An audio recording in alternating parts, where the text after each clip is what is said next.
Assalamualaikum warahmatullahi wabarakatuh dan salam sejahtera. Saya Nur Aisyah, wartawan TVPSS Saujanes anda.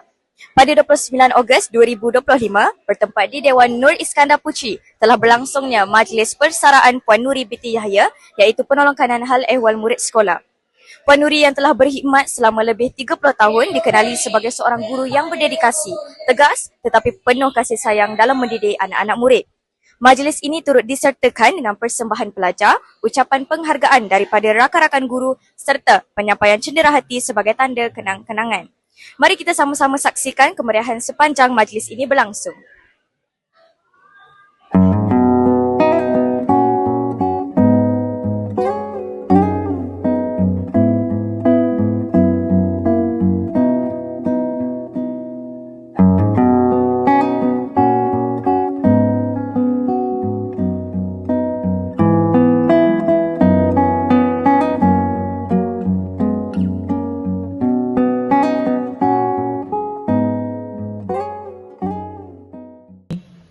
Ya, qauli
Begitulah tadi kemeriahan Majlis Persaraan Cikgu Nuri.